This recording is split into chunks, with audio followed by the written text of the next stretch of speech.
Ora, estimado telespectador da Televisão Pública de Angola, no seu canal de notícias, no ar e consigo mais uma edição do Semana em Análise. E comigo o José Paquis Mendonça. Boa noite. Boa noite, Faustino. Saúdo também já o meu colega do painel, o Dr. Oswaldo Mboco, e estender essa saudação também a todos os companheiros da hora. Não se esquecendo também de todas as mulheres do mundo, já que estamos no mês dito da mulher, que é exatamente Março Mulher. Mas foi dia do pai há pouco tempo. É Oswaldo Mboco.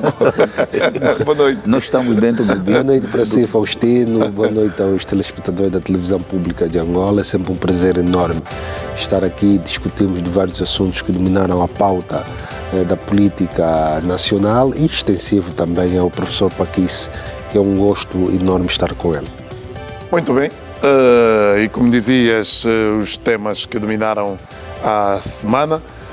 Começamos então com o novo Procurador-Geral da República, Pedro Mendes de Carvalho, e percebemos também naquilo que foi o seu discurso e na sua primeira comunicação, a atenção concentrada ao combate à corrupção, ou seja, a continuação do trabalho feito pelo anterior Procurador da República.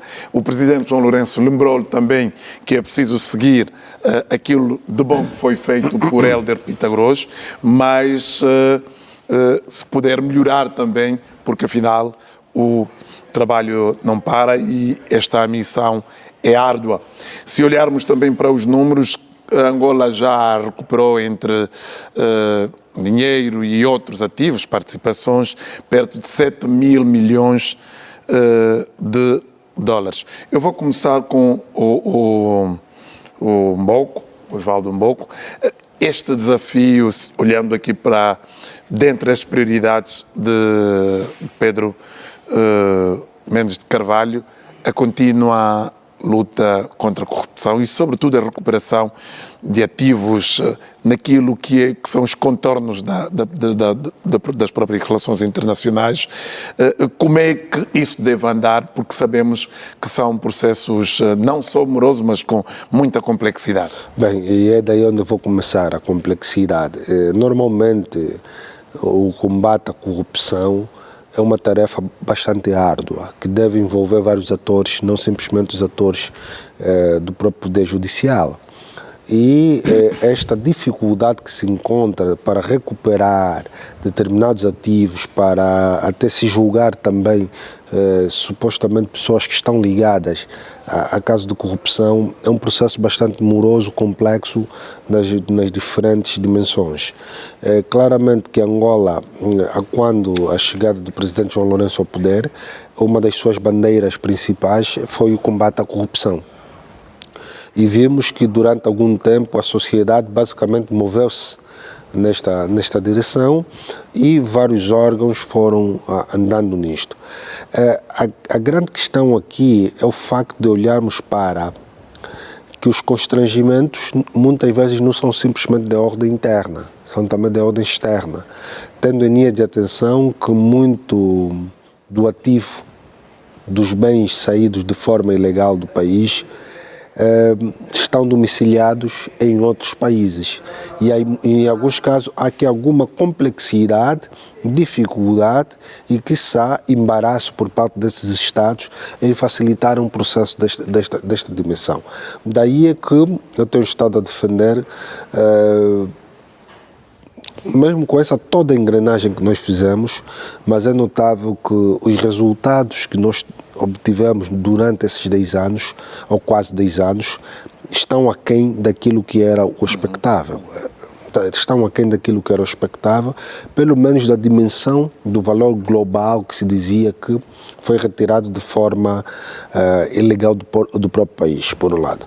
Por outro lado, estamos a falar de uma figura que é conhecida, que já esteve em determinados processos mediáticos, foi o diretor, penso, nacional de prevenção e combate do DNIAP, da do Direção DNIAP. Nacional de Investigação e Ação Penal. Quer dizer que tem, pelo menos do ponto de vista do dossiê do combate à corrupção, é uma das pessoas mais bem informadas e documentadas sobre esta matéria. Bem, e depois, se é unânime entre nós, e aqui talvez trazer o presidente Eduardo dos Santos, que entendeu na altura que depois da guerra a corrupção é o nosso segundo maior mal, tudo nós temos que fazer para ultrapassarmos essa corrupção. E muitas vezes a corrupção não se subscreve simplesmente no dinheiro que saiu de forma ilícita do país, mas nós temos a corrupção no sistema angolano ou no país em várias dimensões, mesmo no próprio sistema judicial. Há relatos de corrupção, penso que foi recentemente o bastonário da Ordem dos Advogados que deu uma entrevista à televisão pública de Angola, onde denunciou determinadas situações de corrupção. Isso para dizer o quê? Para dizer que há uma narrativa de tolerância zero. Ela, do ponto de vista político, é bastante forte, mas depois sabemos que ela não tem força suficiente de se materializar. Mais do que falarmos de tolerância zero, é talvez a tolerância zero para também um dos grandes males que nós temos. E muitas vezes temos atos de indivíduos que criam obstáculo a determinados processos que estão em andamento porque receberam alguma coisa. Então, o combate à corrupção ao nível do Estado angolano é bastante desafiante e penso que o atual Procurador-Geral tem muito trabalho pela frente, porque ele diz que vai fazer uma continuidade do trabalho já deixado. Seria bom aferirmos agora que balanço nos oferece fazer a atuação do anterior Procurador-Geral, que eu penso que, como disse inicialmente, esteve muito aquém, na minha perspectiva, daquilo que eram os objetivos centrais e das metas que eu penso que o país gizou para a materialização deste combate à corrupção. Zé Paquice, a visão aqui do Osvaldo Mboco é que o anterior PGR esteve muito aquém, olhando para os desafios, mas estamos a falar de um país que, pelo menos, definiu aquilo que é não só a luta, mas números, embora aqui alguma literatura nos indica que são dezenas de milhares de milhões de dólares que ainda estão fora, mas sabemos que dentro dessas recuperações estão 7 mil milhões, mais 12 mil milhões já identificados com discussões, mas ao mesmo tempo também vemos um procurador que diz que vai continuar, e o Osvaldo Mboco falava há bocadinho aqui da necessidade de haver até uma espécie de concertação, não diria concertação, mas de um entendimento interno quando se fala do combate à corrupção, porque os obstáculos muitas vezes estão no caminho de quem combate a própria corrupção, e aqui Pedro Mendes de Carvalho aponta a necessidade do reforço da capacidade técnica e operacional do próprio Ministério Público, olhando para desafios como o reforço da investigação de crimes como o peculato, branqueamento de capitais e desvios de fundos públicos. Bem, Faustino, é para dizer o seguinte: 50 anos da nossa existência como Angola independente. Tivemos, de fato, um conflito fratricida, um conflito fratricida durante 27 anos, e que todas as atenções do país tinham que virar para a solução deste conflito. Na era do presidente José Eduardo dos Santos, e assim conseguimos alcançar a paz em 2002. De lá para cá, o segundo maior mal, conforme disse o meu colega, o Dr. Osvaldo Mboco, é exatamente a corrupção. A corrupção, mas consequentemente a impunidade. Portanto, depois de alcançarmos a paz, era uma música teórica, que o desejo de todas as instituições e pessoas era exatamente combatermos esse mal, que exatamente estava a frenar a nossa economia e, consequentemente, o não desenvolvimento do nosso país. Mas esse desiderato só se torna realidade a partir de 2017, 2018, que a Procuradoria-Geral da República começa a dar os primeiros passos no sentido próprio objetivo e verdadeiro de combater, de fato, esse fenômeno negativo que exatamente estava ou está a frenar o nosso país, como já disse no princípio. Começamos a ver que pessoas que antes eram intocáveis, os processos da Procuradoria-Geral da República começaram a chegar às portas dessas pessoas. E o processo começou a andar da base até o topo, até entidades, como já disse, que eram intocáveis anteriormente. Eu penso que o antigo procurador fez um bom trabalho durante os 9 anos do seu consulado. Disse bem o meu colega, o Dr. Boco, que o processo é complexo. Não é só em Angola, em toda a parte do mundo, em todos os outros países onde os níveis de corrupção terá atingido níveis muito altos, para hoje estarem no nível mais ou menos assim aceitável, porque não se acaba já de uma vez, foi preciso um árduo trabalho. E atenção, e muitos dinheiros desviados também nesses países foram parar nos paraísos, nos outros países, muitos até hoje, 10, 20 anos, não conseguiram recuperar todo o valor. O fundamental é exatamente essa batalha continuar, quer dizer que não pode ter um dia definido como fim do combate à corrupção. Portanto, a carruagem começou a caminhar, o que se pretende para todas as instituições ligadas, sobretudo os órgãos ligados ao Poder Judicial, é continuar a funcionar, não só estes órgãos, a sociedade toda a participar nesta batalha, nesta luta, denunciando os que ainda continuam a ser de fato prevaricadores, porque nós temos que ter em conta sempre há pessoas com essa tendência, para além da educação que sempre tem se falado, que não, aí para combatermos a corrupção no país, não é pôr as pessoas na cadeia, não, mas quem roubou tem que ir mesmo, quem desviou, tem que ir mesmo para a cadeia, não. O problema, isto não inibe a questão da educação na escola. Isso não inibe, portanto, a questão de educarmos a nossa população a partir da família, escola, igreja, dizer que não, se tu fizeres isso, é muito mal, prejudica a sociedade. Para além de prejudicar a sociedade, vai para a cadeia. Existem as cadeias para essa finalidade mesmo, é uma questão educativa também das pessoas. Portanto, eu penso que o fundamental é que, portanto, esse combate à corrupção continue, tenha pés para andar, na sua complexidade, e essa é a tarefa que exatamente vai assumir o novo procurador, que, por aquilo que nós ouvimos pelas suas palavras, vai apostar nesse sentido, sobretudo vai apostar na questão de resolver o problema de pessoas envolvidas na corrupção, pessoas politicamente expostas às pessoas. E eu penso que também terá que ver nessa questão de pessoas politicamente expostas, ver também um problema, portanto, da corrupção interna ao próprio órgão de justiça, conforme disse o meu colega, na própria Procuradoria-Geral da República.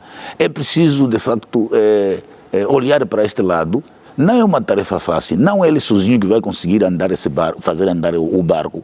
É preciso que todos os outros magistrados, portanto, ligados portanto, a esta área, ligados à questão de justiça, portanto, funcione, portanto, se liberte também, as nossas instituições de justiça têm de se libertar com aquelas pessoas comprometidas com esse fenômeno da corrupção. São assim que exatamente o combate vai continuar, vai andar.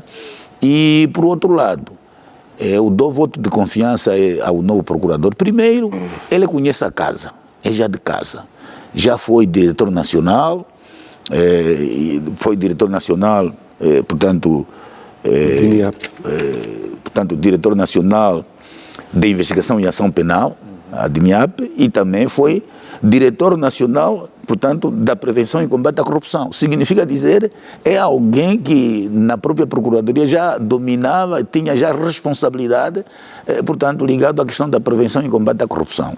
Eu penso que esta é uma das valências que o novo procurador tem, e pela idade que tem, penso que ele vai dar muito, cumprindo 2 mandatos, vai dar uma grande contribuição nesse aspecto, nessa questão, e vamos ver para crer. Eu penso que é daqui a 100 dias ou mais de 100 dias que vamos fazer o melhor balanço do seu desempenho face a essas novas responsabilidades. Muito bem. Osvaldo, Pedro Mendes de Carvalho aponta também aqui o foco num rastreio, localização desses bens, esses ativos desviados de Angola. A pergunta que eu lhe faço é: até onde as relações, no plano das relações internacionais, as relações de amizade, as relações de cooperação, são menos importantes quando o objetivo é recuperar ativos? E estamos a falar de países que até advogam a luta contra a corrupção, a luta contra o branqueamento de capitais, que muitas vezes têm dificuldade em liberar capital que um determinado país com o qual têm relações aponta que são capitais ilícitos. Ok. São países que são chamados os tais países do bem-fazer e do bom cidadão. Como é que se pode perceber a dificuldade que depois surge? Bem, é importante... Ajuda-nos a perceber e a distinguir. Trazer aqui uma perspectiva que, no âmbito das relações entre os Estados, via de regra, assinamos vários protocolos sobre várias dimensões. E, muitas vezes, protocolos também do âmbito judicial. E quando se tem esses protocolos do âmbito judicial, facilita muito mais essas questões que têm um pendor penal e também com pendor judicial. Agora, nós também já ouvimos no passado que existiram países, e falo aqui propriamente de Portugal, que quando nós começamos com a questão do branqueamento, com combate à corrupção e a recuperação de ativos, posições que não se pode, da noite para o dia, ser transferido todo o capital que foi domiciliado em Portugal de forma ilícita, porque poderia criar alguma instabilidade naquilo que é o sistema financeiro, que deveria se olhar para um processo para ser feito esta perspectiva. Até aí, tudo bem, entende-se, mas é fundamental que os Estados hajam no princípio de boa-fé, que percebem que é crucial que o dinheiro que chegou de forma ilícita, e talvez aqui trazer um exemplo que aconteceu conosco, que é o caso dos 500 mil milhões ou 500 milhões, que foi o banco do outro país que alertou o Estado angolano a dizer o seguinte: não, nos parece que aqui está a ocorrer uma operação que não seguiu os trâmites devidos. É assim como deve acontecer. Se esse dinheiro foi lá parar naqueles países, é porque também houve alguma facilitação por pessoas, indivíduos que têm algum poder e que conseguiram fazer com que o dinheiro entrasse para aquele sistema financeiro. E em muitos casos, não só o caso de Angola, em muitos casos em África, nós assistimos que este dinheiro nunca conseguimos recuperar e voltar para o país de origem. Acaba sempre ficando lá domiciliado. E ou às vezes eles acabam devolvendo, mas com projetos propriamente definidos. Mas não cabe a esses Estados definirem os tipos de projetos que devem ser executados com o dinheiro que é recuperado.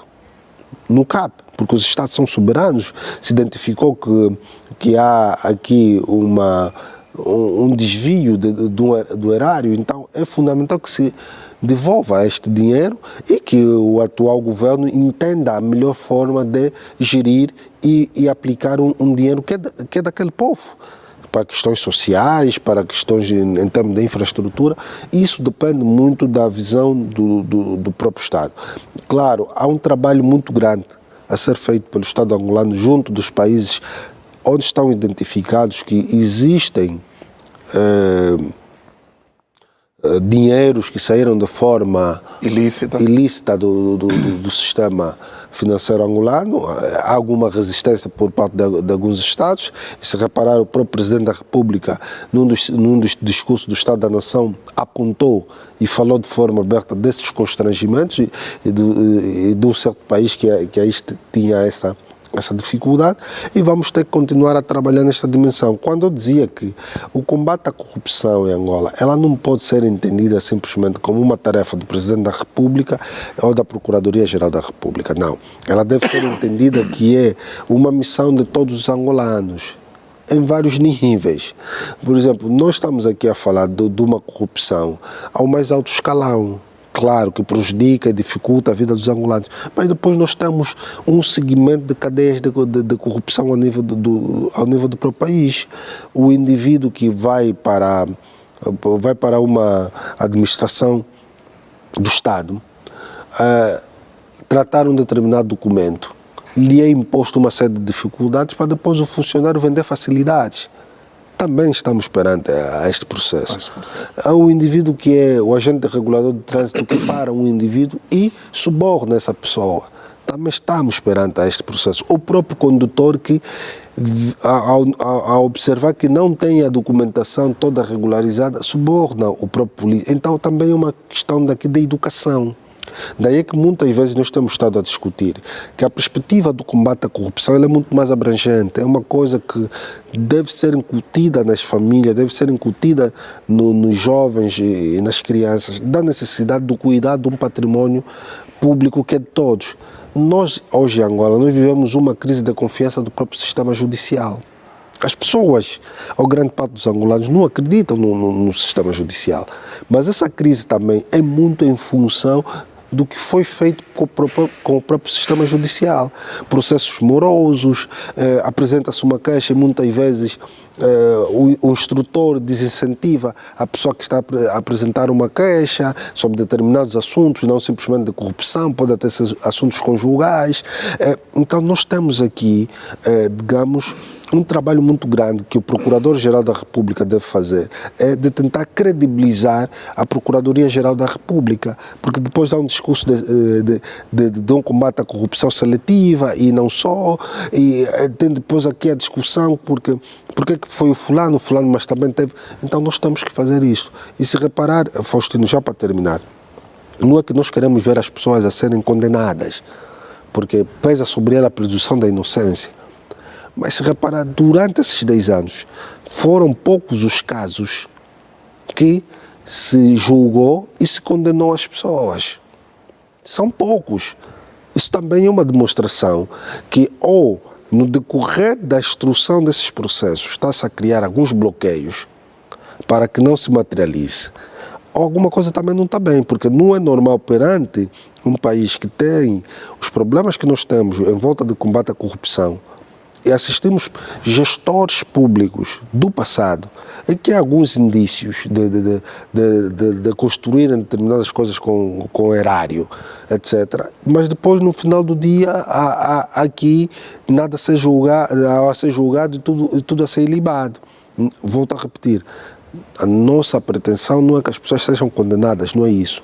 Mas num país como o nosso, que nós conhecemos, as dificuldades que nós temos, da forma em que o erário foi saqueado, os resultados que nós temos, por isso que eu disse, está muito aquém daquilo que é do que era a nossa, que é desejável do ponto de vista de mensurar até do que conseguimos recuperar, da lição que vamos passar, que não há impunidade. Daí que eu disse, vou terminar com uma frase que eu comecei. Nós podemos falar de tolerância zero. O grande problema não é na tolerância zero. A tolerância deve ser zero na impunidade. E a impunidade se constitui, sem sombra de dúvida, um dos grandes entraves daquilo que é o combate à corrupção e a credibilidade do próprio sistema judicial angolano. Eu vou colocar essa questão também aqui ao Zé Paquice Mendonça. Zé Paquice, aqui na opinião do Osvaldo Mboco, é que, olhando para aquilo que é a estrutura da corrupção, devia não só se ouvir mais, mas mais resultados sobre esse combate à corrupção, figuras. É também desta opinião que devíamos ver muito mais no que toca ao combate à corrupção? E também aqui a criação dessa consciência coletiva do combate à corrupção e a consciencialização de todos. Bom, Faustino, fazendo um estudo comparado em relação ao passado de 2017 para trás e de 2018 para cá, é aquilo que eu já disse no princípio. Houve sim algumas insuficiências, mas o trabalho, pelo menos, para mim, considero positivo, porque alguma coisa foi feito, fazendo esse estudo comparado. Agora, depois daqui a uns 5 ou 10 anos, vamos fazer essa comparação com aquilo. É só assim que vai ser possível fazer a comparação com esse momento passado, quando a ação de combate à corrupção começou a se fazer sentir, na verdade, que os cidadãos sentiram, é verdade, nos primeiros anos, 2018, 2019 e 20, até este preciso momento. Mas é verdade que sim, todos nós sabemos que os julgamentos ocorreram aos vários níveis. Quando se fala da alta corrupção aqui em cima, penso que é aí onde o doutor Boquer fazer referência, quando se fala da alta corrupção, é verdade, vimos poucos processos que, depois de decorrer o seu julgamento, pessoas de fato foram condenados. Isso é verdade. Mas ao nível de corrupção geral, por exemplo, que o doutor Oswaldo Mboko disse, aos vários níveis, eu penso que ocorreram processos que de fato mereceram julgamento e condenação. Então, por essa razão que eu digo, eu acho que, olhando para a sua pergunta, portanto, a minha posição é esta. Eu digo, bem, portanto, o resultado não é aquele resultado que se pretendia, né? Mas pelo menos vale a pena um na mão do que dois a voar. Para mim, há uma grande diferença em relação ao período anterior e o período 2017-2018, que começamos a ver um combate sério mesmo, na verdade, onde se conseguiu, de fato, recuperar os ativos que acabaste de referir, e querem dinheiro, querem bens, num total de 7 mil milhões de dólares. Não é pouca coisa, é diferente em relação à época anterior. O que se pretende é que, de fato, essa ação continue e que venha a ser até, portanto, o novo Procurador-Geral da República deverá, de fato, empreender mais ações para que, de fato, a ação da Procuradoria-Geral da República, de fato, seja cada vez mais eficiente para ultrapassar aquilo que são os números, de fato, que foram alcançados nesse período. Porque já há mais de 12 mil milhões também identificados. Exatamente, exatamente. Mas eu penso que é nesse sentido. Agora, eu quero colocar aqui, e pegando o que o Oswaldo dizia, da necessidade da própria credibilidade da justiça. O novo procurador, e eu sublinhei aqui, ele diz que é preciso tornar a justiça mais eficiente e credível. É também consciência daquilo que é o entendimento de algumas pessoas sobre esta não confiança à justiça. Quando o Pedro Mendes de Carvalho fala da necessidade de eficiência e credibilidade, e nós olhamos os escândalos que aconteceram na justiça, é um pouco por aí onde ele quer ir, a construção e a devolução do próprio valor da justiça no país. Olha, Faustino, é aí onde eu queria chegar mesmo, de fato. Quando um país, as instituições de justiça estão corrompidas, está tudo falhado. Não há instituições que podem ser guardiões da democracia que temos estado aqui a falar. E é verdade, quando se começou com o combate verdadeiramente sério da corrupção, em 2018, todos os cidadãos, até alguns não letrados, todo mundo bateram palmas. Mas a dada altura, esses processos, alguns que depois não tiveram pernas para andar, para julgamento e condenação efetiva, com dados devidamente provados, isso fez comprometer propriamente os próprios órgãos de justiça, o próprio Poder Judicial do nosso país. E depois, mais tarde, na abertura do ano legislativo, há pouco tempo disso, eu também acompanhei, o bastonário da ordem dos advogados, quando fez uma denúncia pública, não é pela primeira vez quando se fala da nossa justiça tanto corrompida. Por essa razão, o novo Procurador-Geral da República tem como desafio aquilo que ele apontou, que é preciso que a justiça volte a ser, portanto, uma instituição credível, portanto, na sociedade. Porque só assim que podemos falar verdadeiramente da democracia. Porque só podemos falar verdadeiramente da democracia, do Estado democrático de direito, quando os interesses dos cidadãos, os direitos dos cidadãos estão salvaguardados, estão protegidos. Isso só é possível quando as instituições vocacionadas à justiça, de fato, funcionem, de fato, de uma forma plena, de uma forma, portanto, honesta, não corrompida. Portanto, se estiverem corrompidas essas instituições, nada podemos dizer da democracia, portanto, podemos considerar, portanto, o Estado Democrático de Direito completamente falhado. Podemos ir para o segundo tema? Osvaldo penso repara, Faustino, nós tivemos vários escândalos na Justiça. Mas vamos ser rápido. Vou ser rápido. No Supremo, no Tribunal de Contas, aí até no Constitucional. Basta ver como é que foram substituídos os presidentes. Tivemos o caso do Tribunal de Contas, o caso no Supremo. Tudo isto também demonstra um pouco o nosso estágio de fragilidade muito grande ao nível do próprio sistema judicial. Então, é necessário essa credibilização, maior celeridade nos processos, porque um indivíduo que vai apresentar uma queixa sobre determinadas matérias arrasta-se tanto tempo que depois o próprio indivíduo desiste do caso. Isso também fragiliza o próprio sistema judicial. Então, há aqui esta necessidade da credibilização, das pessoas confiarem no sistema, saber que não vou apresentar uma queixa e ela vai seguir o seu trâmite normal. Vamos então olhar para um outro tema que também dominou a atualidade, que tem que ver com a Comissão Multissetorial encarregue pelo Programa de Construção e Reabilitação de Escolas, no encontro com o Presidente da República, presidido pelo Presidente da República. João Lourenço fala da mobilização de 330 mil milhões de kwanzas para a construção e reabilitação de escolas. Olhar para este setor da educação, os dados ainda apontam para um déficit de 3.200 escolas e 1.300 escolas que precisam de reabilitação e também a necessidade da contratação de 34 mil funcionários, entre docentes e funcionários administrativos. Olhar para a preocupação do Presidente da República para essa questão e a necessidade da mobilização desses 330 mil milhões de kwanzas para atender este déficit, se não todo, mas pelo menos desse déficit de 3.200 escolas. José Paquice. Sim, eu acho que, Faustino, é bem-vindo esta orientação do Presidente e essa preocupação do Sr. Presidente da República de mobilizar, portanto, esses recursos financeiros com vista a fazer face ao problema da falta de instituições escolares, que são as escolas, quer construindo novas escolas, quer reabilitando aquelas que já se encontram, de fato, degradadas. E eu penso que, nesse aspecto, a Comissão Multissetorial deverá dedicar e prestar maior atenção também às escolas do meio rural, porque é ali onde às vezes se encontra escolas, de fato, nas condições, sinceramente, que deixam a desejar. Sobretudo as escolas do meio rural e das zonas periurbanas.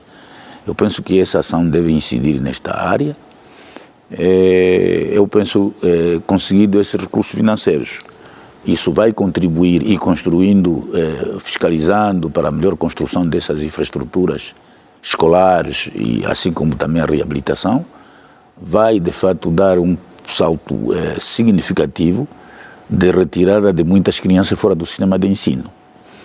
Nós não podemos esquecer a taxa de natalidade que nós temos aqui no nosso país e eu penso que esse esforço é fundamental, é importante para que de fato todas as crianças encontrem, portanto, um lugar para aprender logo na primeira infância ou na primeira idade.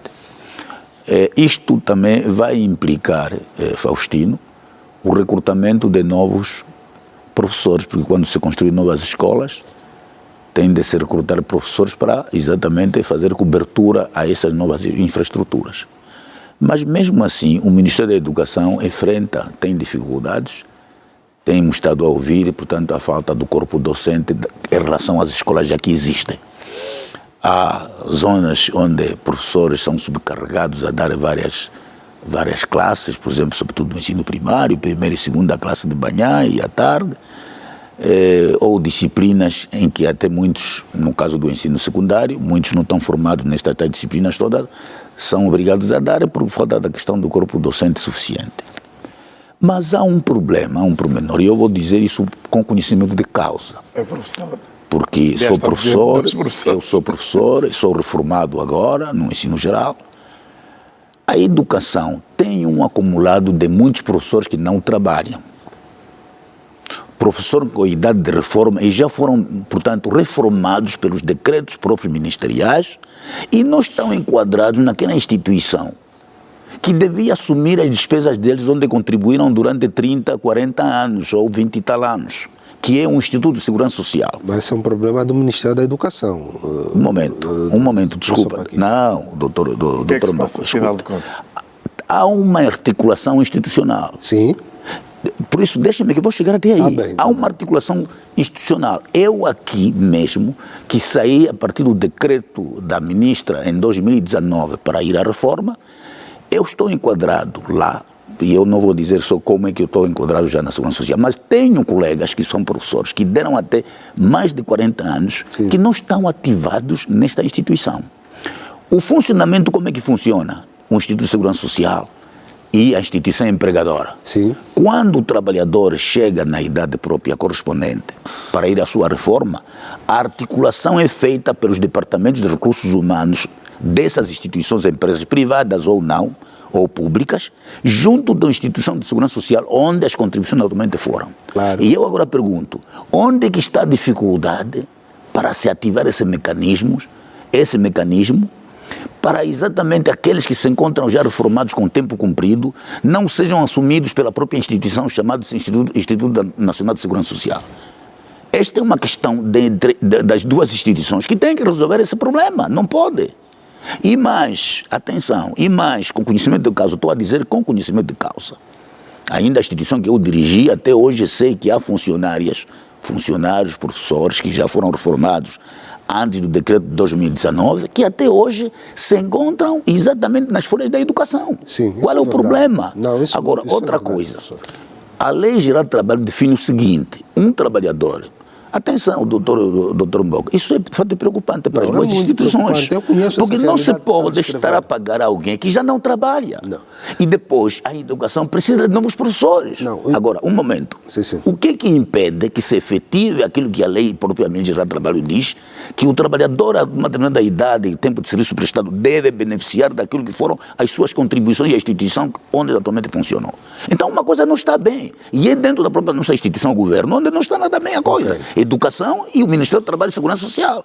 Isso cria peso para o Exatamente. recrutamento dos novos professores. Exatamente. Agora, outra coisa. Também a Lei Geral do Trabalho diz o seguinte, a entidade empregadora, privada ou pública, pode pagar o trabalhador na condição de doente até 6 meses. Depois de 6 meses para frente, olhando pelo tempo que ele já prestou serviços, quem deve ter essa responsabilidade é a instituição que é chamada Instituto Nacional de Segurança Social. Isso está claro, está definido por lei.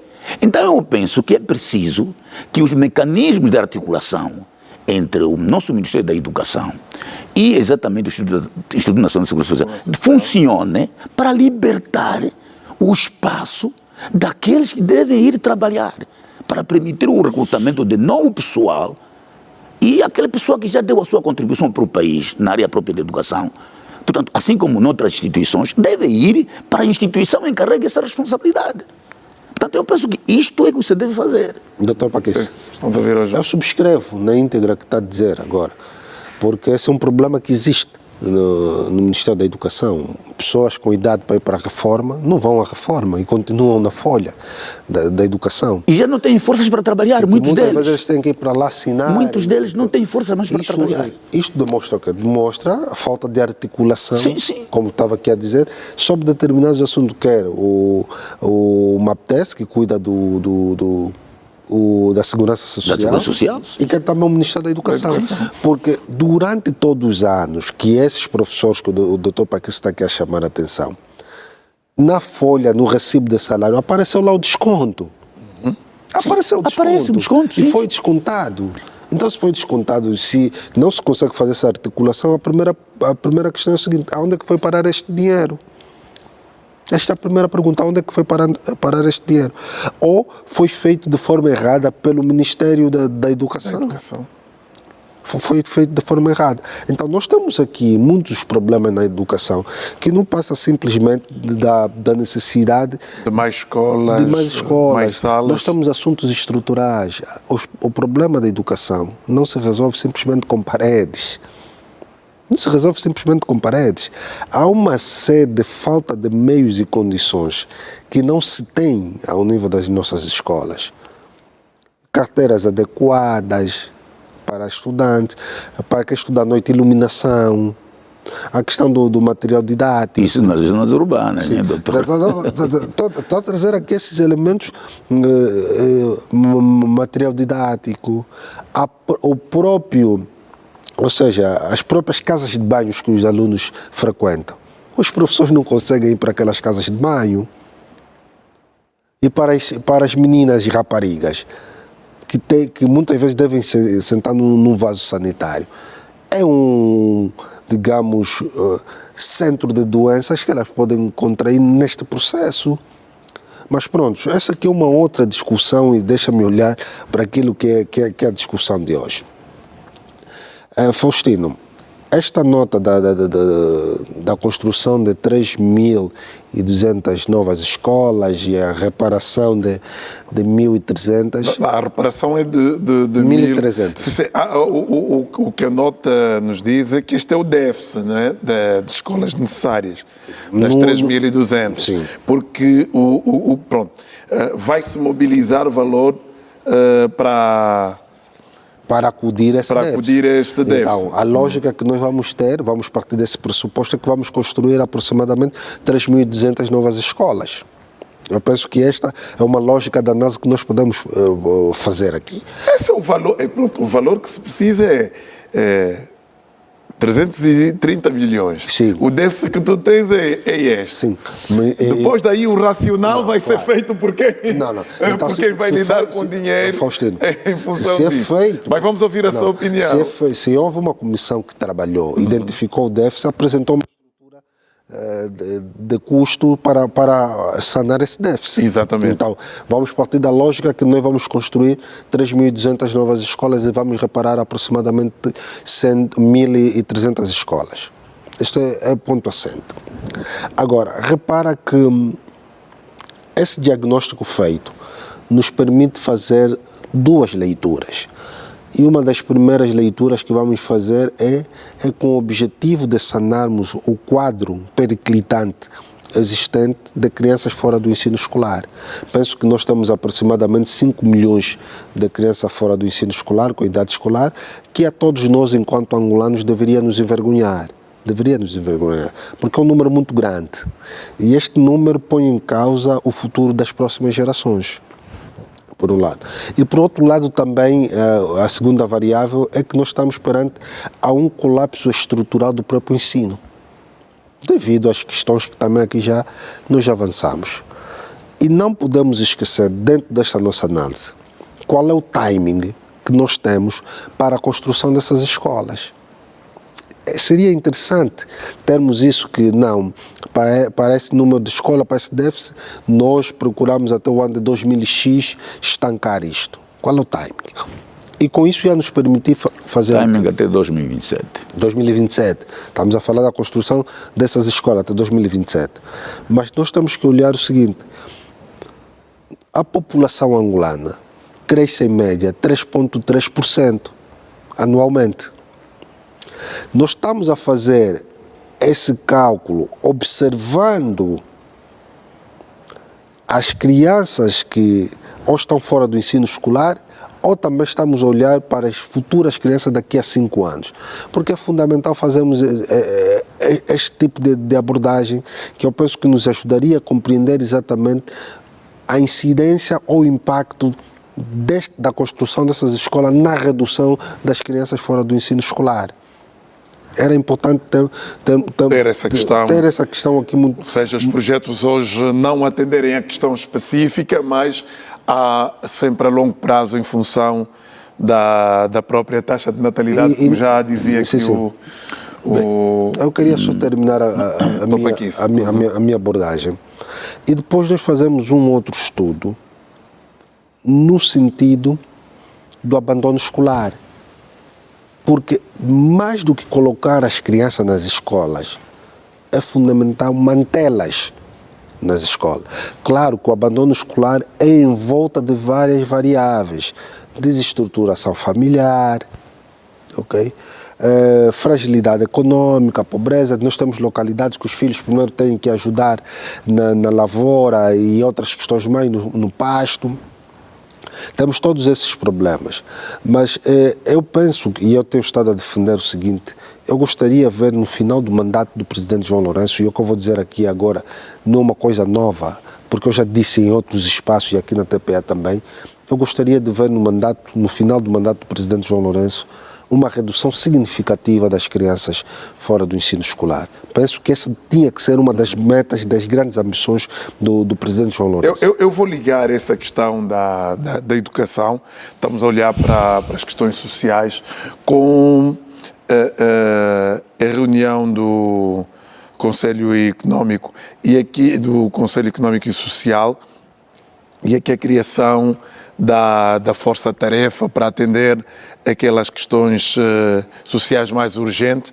E se calhar, no que dizia o Osvaldo Mboco, há aqui esta colação que olhou-se para a taxa de crescimento da população e que os projetos devem ter exatamente esta visão de longo prazo e não atender questões factuais. Topaquice, se fizermos aqui uma colação de factos, essas questões, essas respostas que se esperam, por exemplo, aqui olhando para a educação para longo prazo e não atender o factual, as respostas podem ser encontradas e se calhar dentro dessa estrutura da força-tarefa, pulando aqui para o terceiro tema, da força-tarefa do Conselho Económico e Social. Nesta visão e atuação dos temas sociais mais candentes. Bom, o primeiro é que eu queria complementar um aspecto. Está à vontade e depois, se calhar, relacionado a essa questão das escolas. Eu acho que o governo da República de Angola sempre esteve preocupado com a questão da educação. Olhando por aquilo que eu conheço desde 75 até hoje, a República de Angola, apesar naquele período de termos tido o problema do conflito, sempre preocupou-se com a questão da formação dos angolanos, da alfabetização dos angolanos. É assim que nós vimos em 76 a abertura da campanha de alfabetização. Eu fui um dos partícipes daquela campanha, da primeira campanha da alfabetização do nosso país. Nas zonas onde mesmo havia conflito, houve destacamento de jovens da Brigada Juvenil de Ensino Comandante de Anjaré para garantir o ensino às crianças, mesmo ainda que forem embaixo das árvores. Enfim, significa dizer que foi uma grande preocupação do governo angolano, quer no passado, quer neste preciso momento também. Com a paz que nós alcançamos, crianças fora do ensino escolar. Com a paz que nós alcançamos, e nesse mandato do presidente João Lourenço que se faz referência, eu reprovo categoricamente quando se pode dizer que ele não prestou atenção ao setor da educação.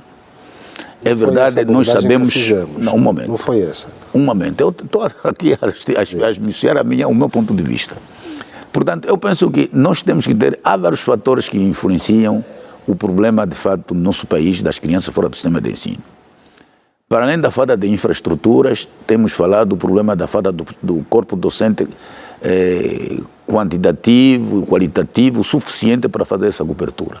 E eu penso que o Estado, o Executivo tem prestado atenção nesse sentido. Só neste mandato, nesse primeiro mandato do presidente João Lourenço, nós sabemos os números consideráveis de recrutamento de professores para o próprio setor da educação. Agora é uma dinâmica para infraestruturas. Eu penso que essa não é uma tarefa emergencial, é algo que foi, estudado pela Comissão Multissetorial e agora é os recursos em causa para exatamente construir essas infraestruturas. Não são emergenciais, porque quando se construiu uma escola é para valer durante 10, 20, 30 anos para frente. Agora, é preciso também termos em conta que As escolas não servem os que entram agora permanentemente para todo sempre. Há momento que as crianças terminam o ensino geral, vão para outros níveis de ensino. Deixam, portanto, há perfil de entrada e há perfil de saída. O que se nota hoje, se temos um número considerável de crianças fora do sistema de ensino, é que temos uma taxa de natalidade muito alta e temos infraestruturas não suficientes. Porque se tivermos infraestruturas suficientes, o perfil de entrada e de saída funciona normalmente. Entram novas crianças que completam a idade para o efeito e aí na saída também sai um número considerável de crianças no próprio ensino geral, vão para outros níveis de ensino. O importante é que haja infraestrutura e eu penso que o desafio é este agora que tem que se resolver e acredito que mesmo que esse número que a Comissão Multissetorial fez o levantamento, não amanhã concluída a construção dessas escolas, não ser suficientes, é um processo que tem que continuar. Porque imagina, se Angola estivesse parado em 2020, por isso é que eu em 26... Por isso é que eu coloquei aqui a questão com agora, eu juntei os factos, dizendo se há aqui necessidade de continuidade, e se podem olhar o facto da continuidade já dentro daquilo que... entende que não é uma tarefa emergencial. Não é emergencial. Agora, sim senhora, em relação ao Conselho, aquilo que decidiu o Conselho Econômico e Social, portanto, do Presidente da República, portanto, olhar pelas questões mais urgentes do ponto de vista social.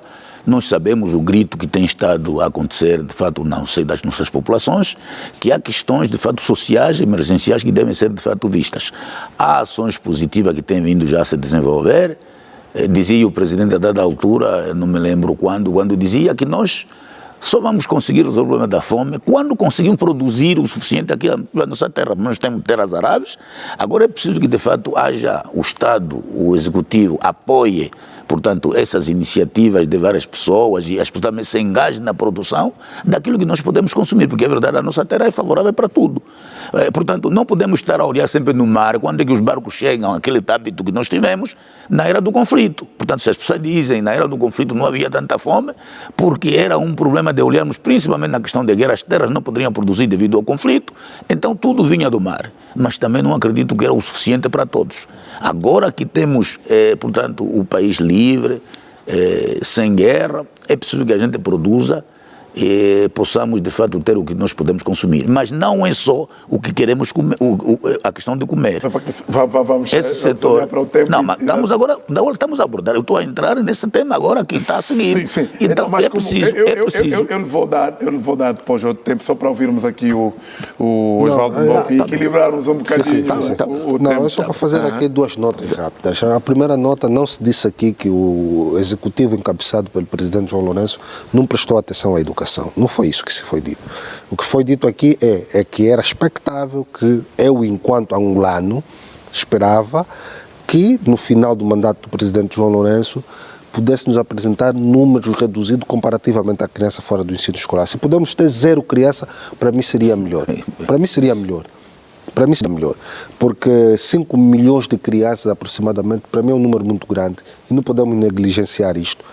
Por uma razão muito simples, é o comprometimento de uma geração e nós temos que olhar muitas vezes, quando estamos a construir as escolas, nós construímos escolas que estão distantes da população, que as crianças têm que andar muitas vezes lá largos quilómetros até lá chegar. Isso também é um dos elementos que nós temos que observar. Doutor Oswaldo, eu respeito a sua opinião, é verdade, é o desejo de todos os angolanos.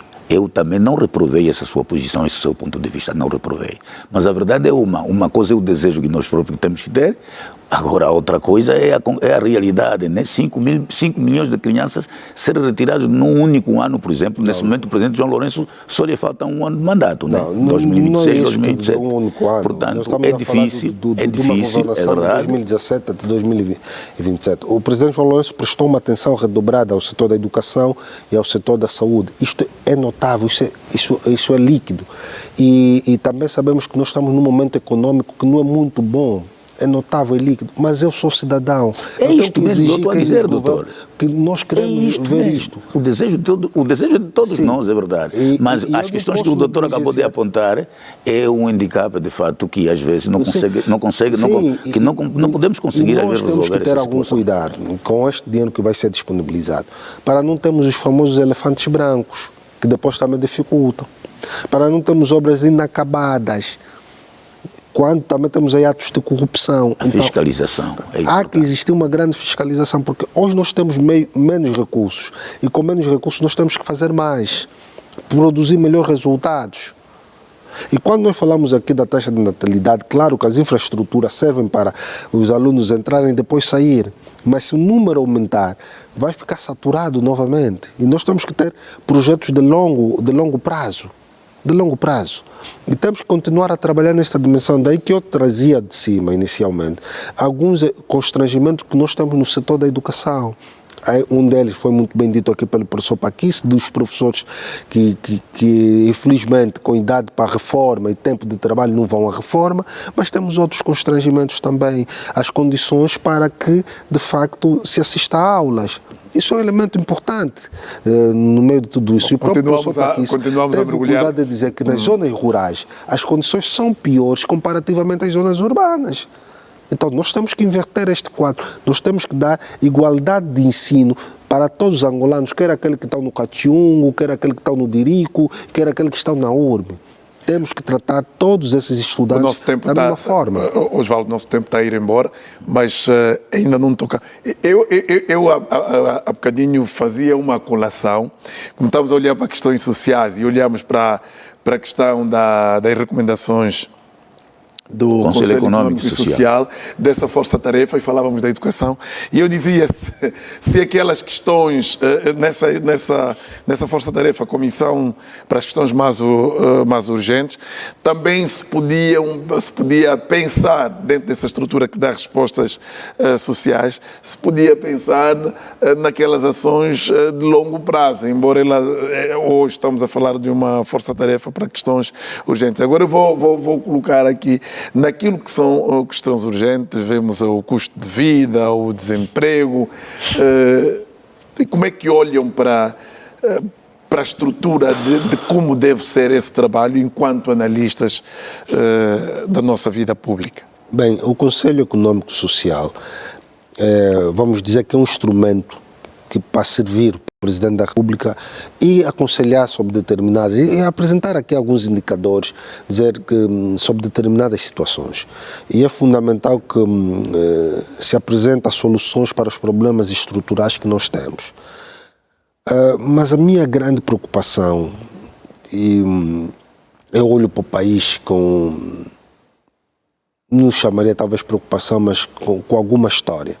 Nós já desenvolvemos vários programas, vários planos em Angola, e que depois, do ponto de vista do resultado de mensurar, o resultado é quase zero. O que é que de diferente foi aqui apresentado dessa força-tarefa que não foi apresentado anteriormente? Eu penso que os nossos problemas estão identificados, são subejamente conhecidos. Há vários estudos que nós fizemos durante muitos anos. Claro que a perspectiva de atuação ela pode mudar consoante o contexto e a circunstância e o tempo, mas é fundamental o engajamento de todos.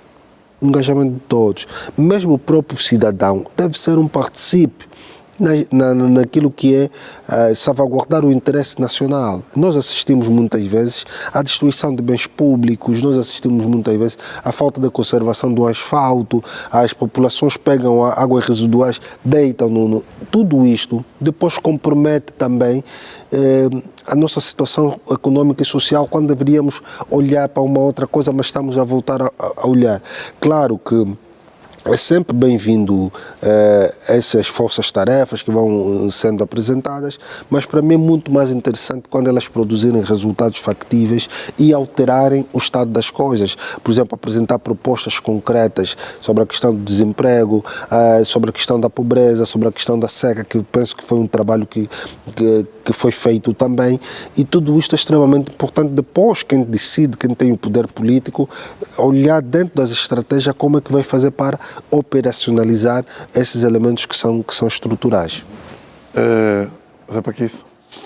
Bom, o tema diz assim, o Conselho Econômico e Social recomenda a criação de força-tarefa para responder questões sociais mais urgentes. As questões sociais mais urgentes são exatamente conhecidas, mas eu, quando ouvi a notícia, não consegui mais ou menos entender quais são que esse Conselho Econômico apontou, quais são as questões mais urgentes que o Conselho Econômico apontou. De fato, desculpe, Faustino, procurei não conseguir dizer, o Conselho Econômico definiu esta e esta. E a partir dali, dessa definição, das questões mais sociais mais urgentes, para além daquelas que nós como analistas já conhecemos, aí a opinião, portanto, ou seja, a reflexão seria mais objetiva, que para a situação tal, portanto, eu, por exemplo, proponho que se faça isto, aquilo, como uma questão de fato urgente. Para a questão tal, se faça isto, uma situação mais urgente. Mas neste preciso momento, para não ficarmos assim, eu não ficar assim no vazio em relação a essa temática, eu acho que a situação mais urgente nesse momento que se coloca no nosso país é o salário assumir a sua função real, ou seja, a sua função social verdadeira, para que o cidadão, através do salário, quer dizer, ou resumindo, é o custo de vida. Custo de vida onde o salário não exerce nem tão pouco a sua função social verdadeira para um trabalhador. Era bom que essa situação fosse resolvida. Temos um tema aqui à frente, em que um técnico de base e um técnico superior, ambos os dois encontram uma mediana para viver durante o mês. Nós não temos essa situação, que já tinha sido conseguido, né, no passado. Houve um tempo onde, portanto, notamos que, para além da classe média que estava sempre no nível, que estava a se criar, que estava no nível aceitável, mesmo aqueles que se encontram na classe básica, ou seja, no topo mais embaixo, tinha a possibilidade, por exemplo, se eu não vou comer, por exemplo, suponhamos, não é só alimentação, que significa dizer, um salário que durante o mês consigo resolver o problema minimamente um pouco da saúde, se a minha família estiver afetada com o problema de saúde, ou eu próprio como trabalhador, consigo não comer, por exemplo, bacalhau, mas posso comprar o meu carapau, o meu cachucho. Estás a ver o exemplo que estou a dar, mais ou menos, se a classe média e a superestrutura compra bacalhau, eu posso comprar o outro peixe, mas também vivo durante um mês. Essa é a comparação mais ou menos que eu queria fazer. Eu penso que olhando para a questão, salário, exatamente, que pelo menos se puxe com que o salário venha a dada altura assumir a sua função real. Quer dizer, que eu trabalho com o meu salário, vou resolver minimamente os problemas que naturalmente envolvem a vida. Que envolve a vida. Para além de outras situações também que são urgentes, né? Que são urgentes, estamos a falar há pouco do problema da escola, crianças fora do sistema de ensino, é uma situação urgente, sim senhor, para que todas as crianças sejam alfabetizadas, toda a população tenha direito ao ensino. Temos outras situações, enfim, na saúde, grandes esforços foram feitos, sim senhor, temos estado a acompanhar a qualidade dos serviços dos hospitais, portanto, terciários. É preciso agora virar a atenção de municiar os hospitais primários, para que as pessoas não venham todos a correr nos hospitais do nível terceiro. Porque estamos a apertar o nosso tempo. Osvaldo, quer acrescentar alguma coisa? Não, eu penso que o nosso grande problema não é o salário, é a inflação que nós vivemos. A inflação retira o poder de compra das famílias. A nossa fraca produção agrava ainda mais. Numa altura em que nós, desde o presidente Neto, que a agricultura é a base e a indústria é o fator decisivo, nós temos dificuldade de materializar isso, nós importamos quase tudo. E depois, com esse cenário hoje adverso econômico, das guerras no Médio Oriente, só vai encarecer muito mais o preço. Nós podemos aumentar o salário quantas vezes for necessário, mas se a inflação for tão galopante como... Vai continuar a desvalorizar os salários. Agora vamos aqui falar da nova tabela salarial e a nova tabela aponta para o 100 mil kwanzas como o salário mínimo. E temos estado a acompanhar as discussões com as entidades empregadoras quanto a esta questão. E aqui uma peça, priorizar o diálogo para que se chegue o consenso, de um lado, mas também priorizar o diálogo da nova tabela salarial e o reforço ao diálogo com os sindicatos nas diferentes discussões que se têm tido quando há necessidade de atualização de salário e não partir nem para a greve, nem para outro caminho que, no fundo, só lesa empresários, lesa as instituições e depois a improdutividade acaba sendo o mote de acontecimento. Olhando para esta solução, quase que dilui a greve, que é um direito, mas eu quero ouvir a vossa opinião sobre isto. Há aqui um mérito político que deve ser dado sobre um maior diálogo entre as centrais sindicais e o MAPTES. É uma demonstração de que nós estamos a amadurecer também do ponto de vista democrático, porque isso também é democracia, à medida em que, para assuntos estruturais, encontra-se sempre a via do diálogo e de concertações de posições. Isso é extremamente importante. E agora, quando trouxemos aqui a perspectiva da tabela salarial única, também é para acudir a determinadas assimetrias que existem. Porque nós temos pessoas que fazem o mesmo trabalho em instituições diferentes, estão na mesma categoria e depois ganham salários diferentes, salários iguais para trabalhos iguais. É fundamental isso. E nós depois também temos outros elementos que nós temos que adicionar. A questão da avaliação de desempenho é importante no meio de tudo isso, a progressão na carreira é importante em tudo isto. Há um episódio que eu dificilmente consigo compreender, como é que determinados ministérios, funcionários de determinados ministérios, têm privilégio de terem um cartão de saúde para uma instituição privada e os outros ministérios não têm este direito. Não consigo compreender o porquê disto. Então penso que essas questões também seriam importantes. Temos aqui, outros ministérios têm cartões de compra, outros ministérios não têm. Onde é que está a diferenciação?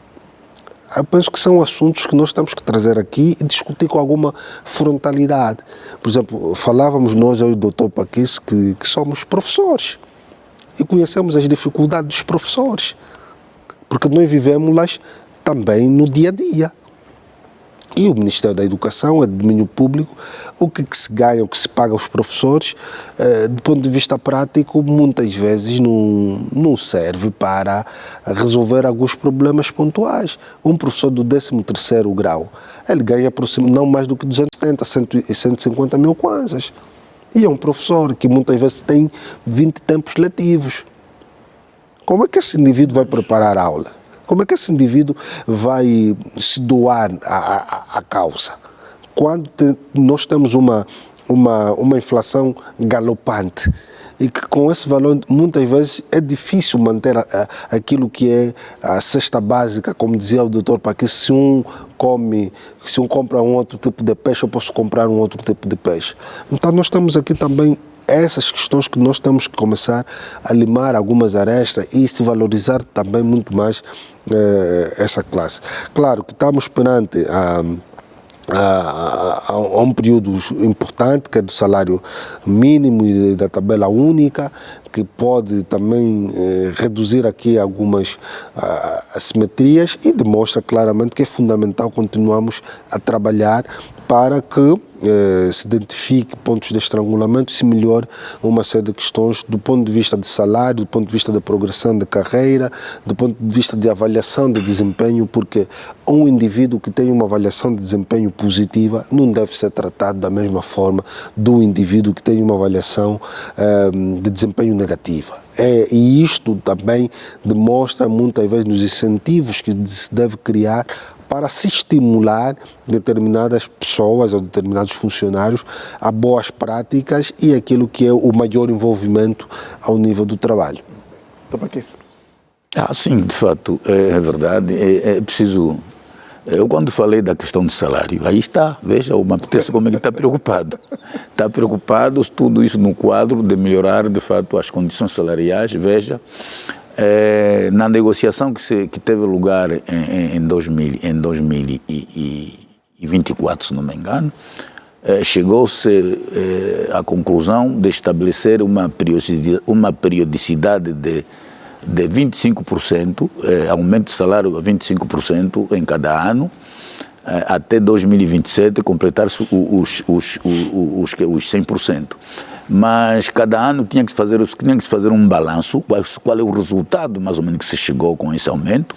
Por essa razão que agora este ano adotou-se, portanto, 10%, já foram, penso, acrescentados à função pública, e que agora a prioridade, conforme disse Sua Excelência a Ministra para a área, para o Ministério do Trabalho, a prioridade é fazer um estudo, porque não é já de um dia para o outro, não é agora que vai se aplicar, mas é preciso fazer um estudo com parceiros, portanto, sociais, sobretudo os sindicatos, para se encontrar, portanto, um meio termo de procurar aproximar portanto, as tabelas, porque temos tabelas diversas de verdade de salários, portanto, discrepâncias que há, portanto, nos vários setores públicos aqui do nosso país.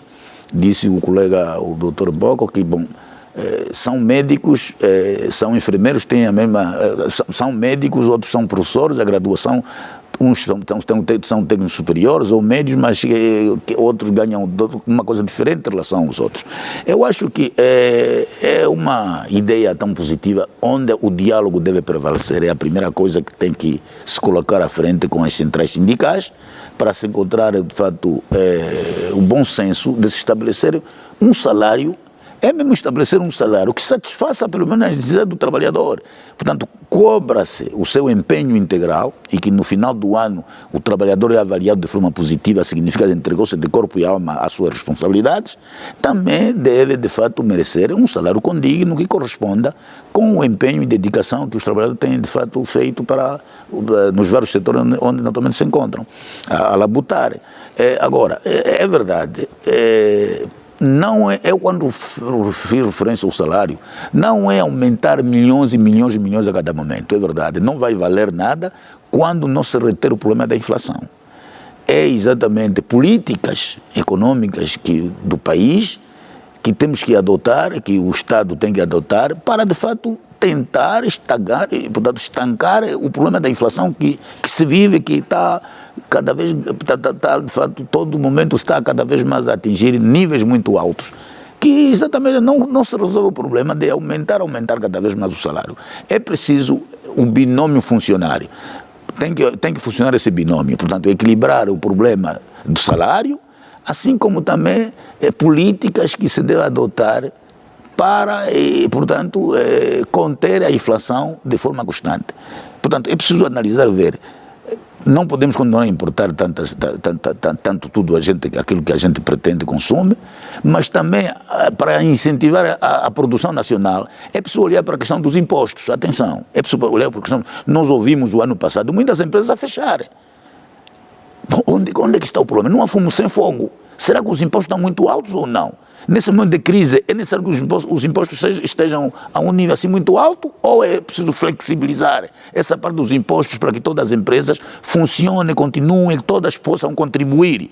Porque quando o imposto for flexível, todos, até pequenos empresários, pequenos assim negócios, vão contribuir. Será que não teremos mais dinheiro a ganhar, o Estado não terá mais dinheiro a ganhar do que poucos a contribuir por causa dos impostos serem altos? Ou seja, se são poucos a contribuir porque o imposto é alto e a maioria foge ao fisco ou foge aos impostos, teremos mais a ganhar com esses impostos altos ou com impostos flexíveis e muitos a contribuir, o Estado terá mais dinheiro. É preciso que os economistas façam esse estudo e eu penso que isso vai ajudar a desenvolver a nossa economia e, consequentemente, contribuir para reduzir a inflação, que de fato está sempre de uma forma alta e muitos não conseguem resistir. Exatamente. O custo de vida. Vamos então para um assunto também que muito se falou e tem-se vindo a falar, que são os acidentes das nossas estradas e com um olhar aqui para a nossa saída litoral sul, que a região, a estrada 100, vemos muitos acidentes e particularmente aqui, sem desprimor algum aos outros acidentes que acontecem, mas esse também pela gravidade, que é o acidente que vitimou técnicos do Ministério da Saúde, aqueles que têm a missão de garantir a vida e que quase que num número de 50 ou mais de 40 encontravam-se num autocarro de uma das operadoras e foram vítimas daquilo que já temos estado a reportar nas nossas estradas. Osvaldo. Bem, Faustino, eu vou dizer de novo, a segunda maior causa de morte são os acidentes. Nós temos que nos perguntar como é que nós vamos reduzir esse número significativo. Nós não podemos continuar. Morre, em média, no país, 3.500 a 4.000 pessoas pelo acidente. Osvaldo, vamos só reparar aqui rapidinho uma questão técnica. Eu vou passar a palavra aqui ao Topaquice enquanto vamos ver essa questão técnica. Topaquice, sobre essa questão dos acidentes. Embora não constou nos temas da semana passada, na introdução eu já falei dessa situação, sobretudo esse acidente que ocorreu na estrada número 100, portanto que vitimou até hoje o balanço são 12 pessoas mortais, porque esse acidente aconteceu exatamente portanto, no sábado da semana finda, da semana passada.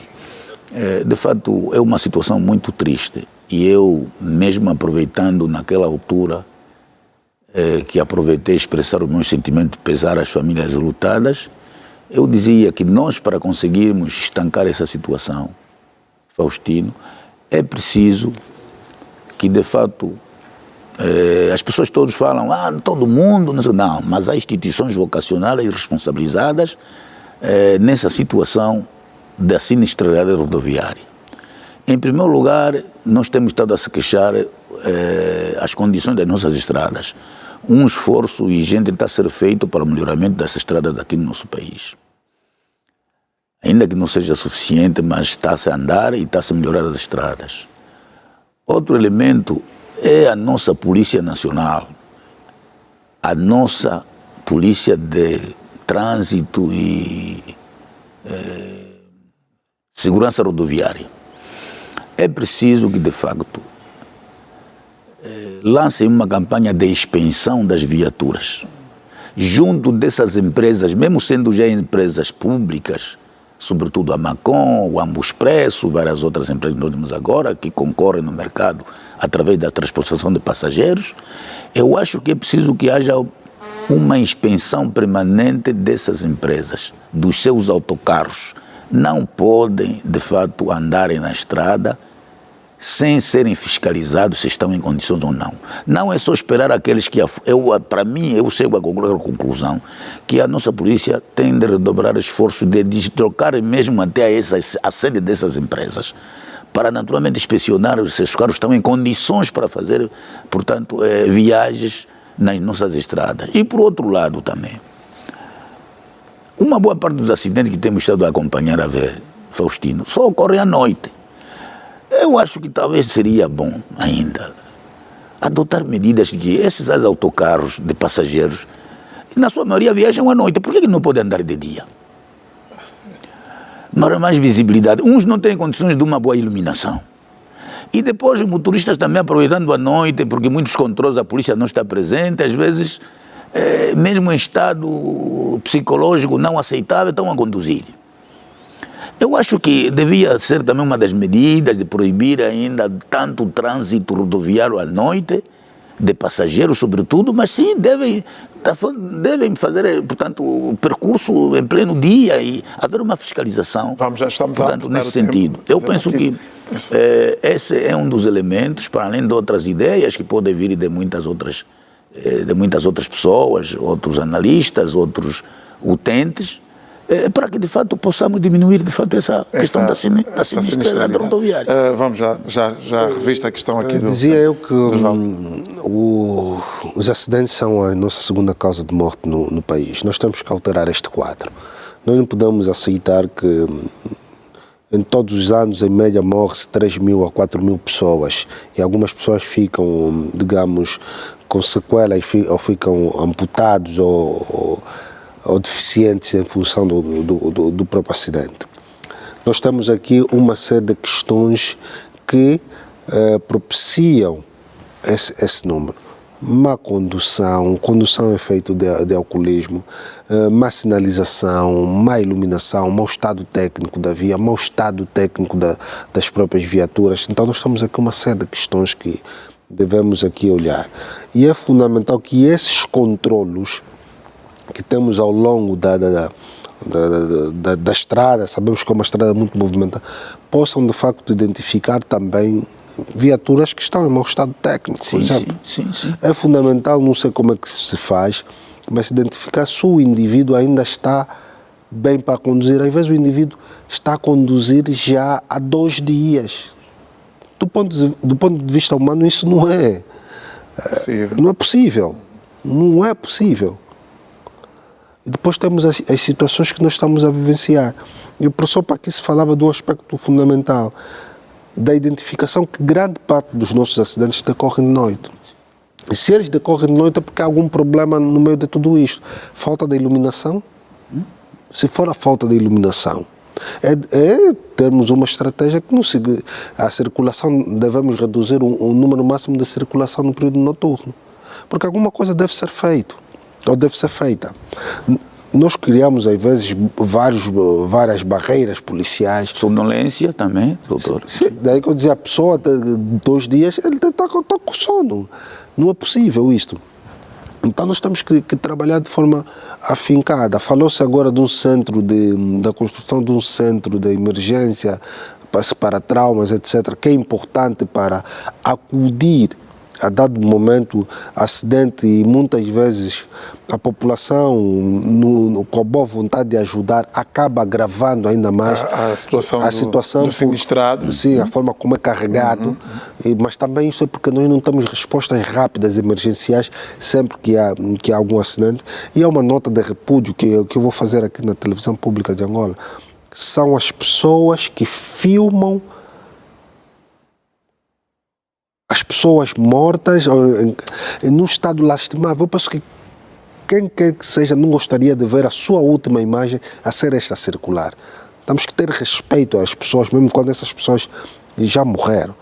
E nós não podemos pensar que tudo é elemento porque queremos ter mais likes, mais visualizações nas nossas redes sociais. É errado isso. Os rostos visíveis das pessoas, e muitas vezes os familiares tomaram contacto pelas redes sociais. Sim, imagem de pessoas em agonia, é repugnante esse tipo de filmagem. Isso também faz parte da educação. A educação é extremamente importante.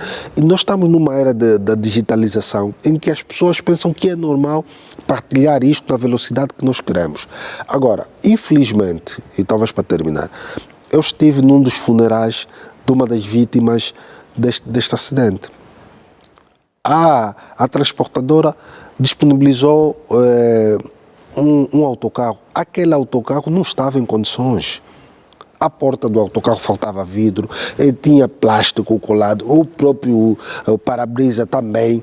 Então, até isto. E são aqueles autocarros que fazem longo curso. E até isso. Há que ter respeito pelas pessoas também. Há que se ter respeito pelas pessoas. Então, nós estamos a viver um período em que todos nós devemos trabalhar para esta Angola, porque eu tenho estado a defender o seguinte: nós não temos outro país, só temos esse. Só temos esse país. E é responsabilidade de todos os angolanos que amam e pensam Angola, lá onde estiverem, fazerem coisas que de facto nos ajudem a melhorar enquanto país, enquanto nação.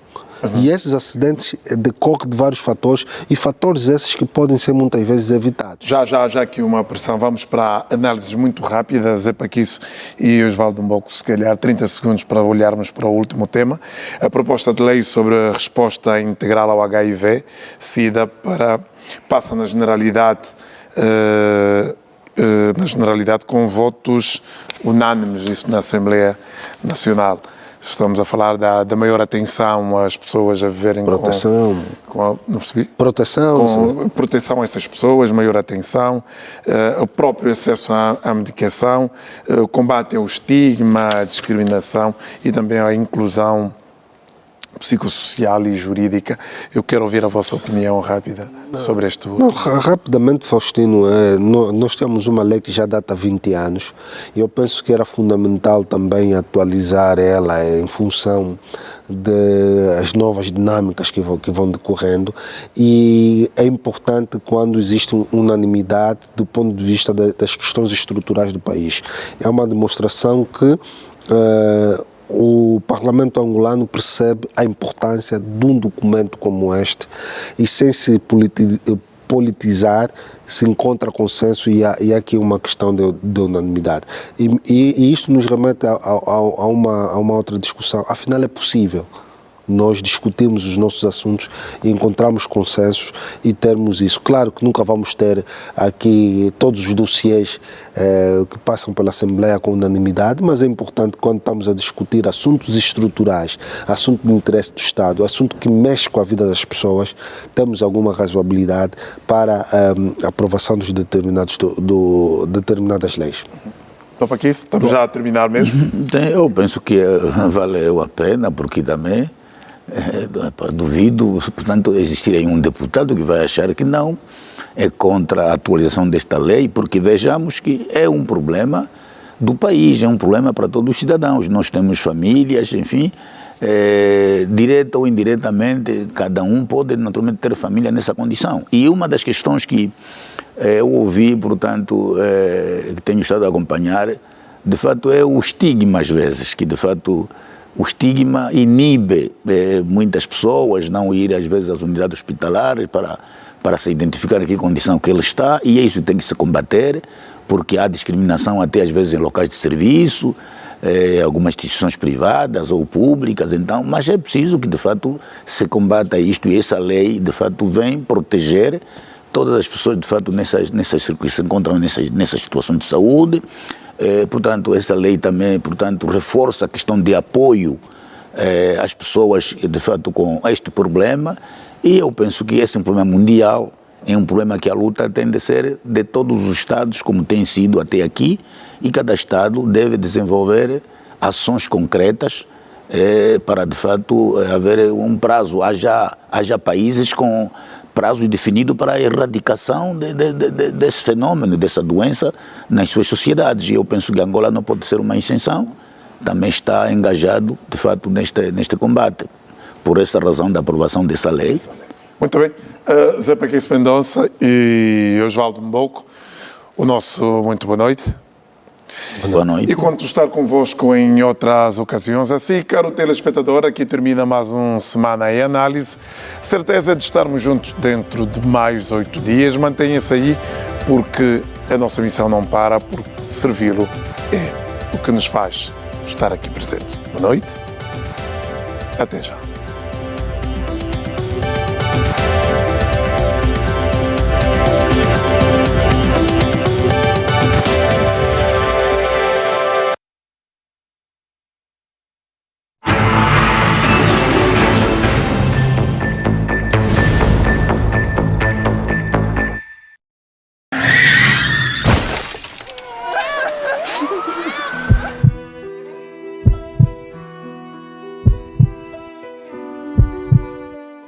O trânsito é feito de escolhas.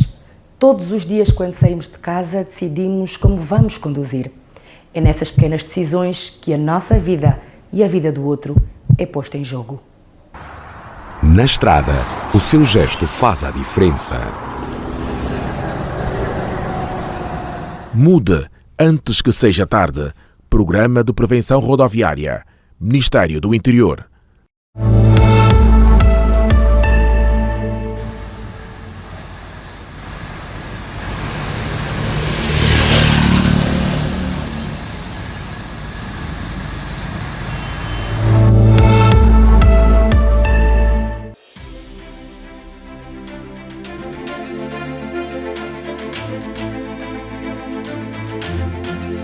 Sou Hilária Talama Salgueiro, sou do bairro de Muca, município de Ojaenda.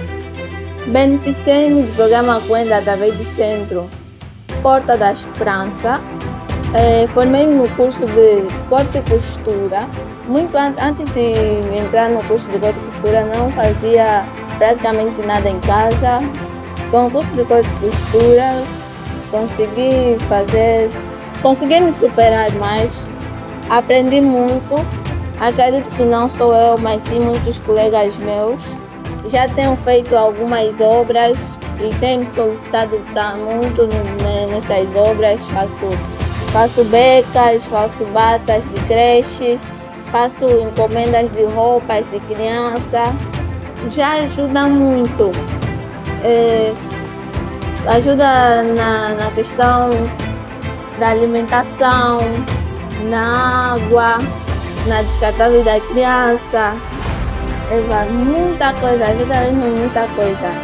Primeiramente agradecer ao programa Tenda, porque ajudou muita gente.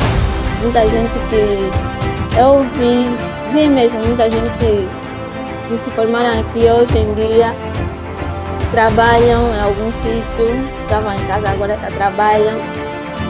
Algumas colegas minhas começaram a ir atrás dos seus sonhos, que ir atrás do sonho de corte e costura.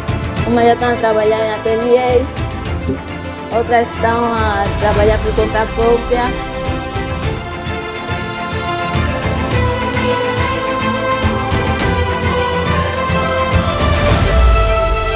Quenda, construindo caminhos do futuro.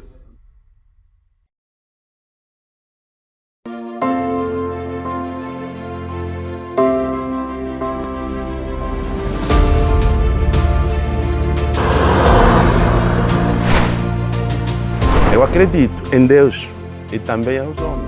Se conseguir nos apoiar, a comuna do Rimba pode ter uma marca do arroz Rimba. Ou então arroz Terra de Belém, que é Casa de Pão.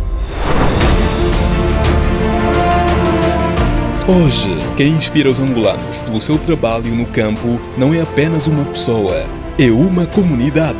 O que vamos conhecer não é apenas um campo de cultivo, é uma iniciativa que promete mudar para sempre os dias neste lugar, que está apostado em transformar-se aqui em Malange na maior produtora de um dos grãos mais consumidos em todo o mundo, o arroz. São as terras férteis do município do Luquembo, na província de Malange, que transportaram para este lugar a empresa Planeta Verde. Instalada numa área de 3.000 hectares, a Fazenda Planeta Verde está a criar o maior campo de cultivo de arroz de toda a história da pequena comuna. Muito tempo depois, a Rimba, que em tempos idos já produziu de forma considerável o arroz, teve a sua primeira experiência em 2019. Só aqui, da Fazenda Planeta Verde, região do Songo, foram 50 hectares que resultaram na colheita de 150 toneladas do grão. Tem sido um desafio produzir arroz, visto que é um cereal, o terceiro cereal mais produzido a nível do mundo e o segundo mais consumido. E para aquilo que é o nosso mercado tem sido um desafio, primeiro através dos insumos agrícolas, que muitas vezes tem custado um bocado alto, mas temos evitado esforço para fazer acontecer. Desta vez, os resultados serão ainda melhores. Para a presente época agrícola, foram preparados um total de 300 hectares e para atingir os melhores resultados, foi feita a correção de solos. Este é um projeto que é virado para a produção de arroz. Aqui na região Songo nós estamos a produzir arroz. Este ano nós estamos com 200 hectares já plantados. Foi um desafio porque este ano nós já conseguimos infraestruturar, conseguimos talhonar e temos uma previsão de colheita de 1.200 toneladas. O projeto, que é completamente mecanizado, permitiu empregar 20 funcionários entre efetivos e colaboradores. Um deles é Salo Combo, o jovem diretor do projeto privado que fala como ninguém dos sonhos que se querem alcançar. Fazer parte desse projeto para mim é uma alegria, Primeiro é que eu gosto do campo e eu vejo que a minha vida é feita aqui. E aqui onde sai o sustento para a minha família. Então é uma alegria fazer parte desta equipa e para produzir o arroz. Eu vejo que aqui nós temos solos ideais e temos recursos hídricos para fazer acontecer. E se apostar em nós temos a certeza que nós vamos diminuir gradativamente a importação. O projeto, que está na fase de expansão da área de cultivo, está igualmente apostado na criação de uma indústria. Nós até agora ainda é um desafio, porque até aqui nós temos trabalhado com fundos próprios, mas nós temos um projeto já bem elaborado, porque a nossa ideia é daqui a 5 anos, 5, 10 anos, nós conseguir produzir 42 mil toneladas ano. Mas se o Estado nos ajudar na infraestruturação e a banca disponibilizar verba, nós temos capacidade de produzir muito arroz. O projeto vai bem mais longe. Um programa implementado pela Fazenda está a permitir dar suporte à atividade agrícola das famílias, cujo objetivo é estimular e apoiar a produção em grande escala pela comunidade. Até agora, já são contadas 650 pessoas. Nós tivemos a oportunidade em 2020 de comprar aqui mais de 100 toneladas de arroz. E as populações viram que isso aqui é um agronegócio, dá para elas sobreviverem com a agricultura. E hoje em dia nós sentimos impressionados porque encontramos já muita gente a se dedicar no cultivo de arroz. E o nosso projeto é trabalhar com as famílias para dar assistência técnica, para que elas possam produzir segundo os padrões de qualidade que nós temos aqui. Nós vamos fazer o acompanhamento desde a mecanização agrícola até a comercialização do produto.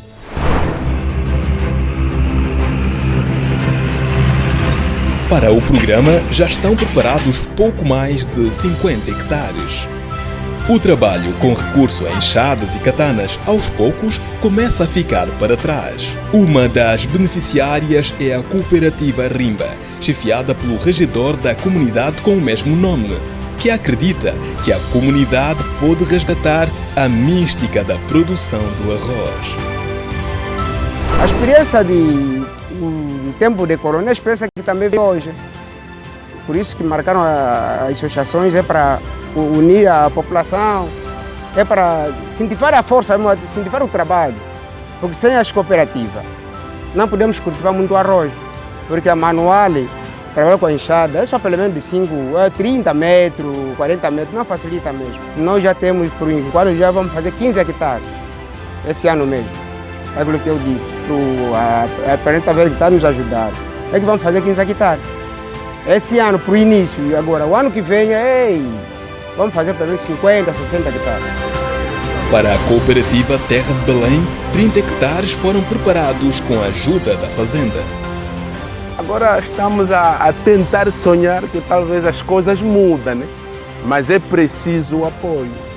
É preciso um grande apoio. Não seria só a Planeta Verde apoiar as cooperativas do Rimba, mas também outras empresas que estão a vir aqui na comunidade do Rimba, que poderia apoiar também. O trabalho com as cooperativas está a permitir o experimento de 15 espécies de arroz, que poderão mudar para sempre a vida de dezenas de famílias camponesas e não só. Da forma como estamos hoje aqui, é um grande sonho. Eu não sonhava que vou ver essas coisas. Porque no passado, o município do Luquembo, a comuna do Rimba, foi mesmo o celeiro do arroz. Até eu me lembro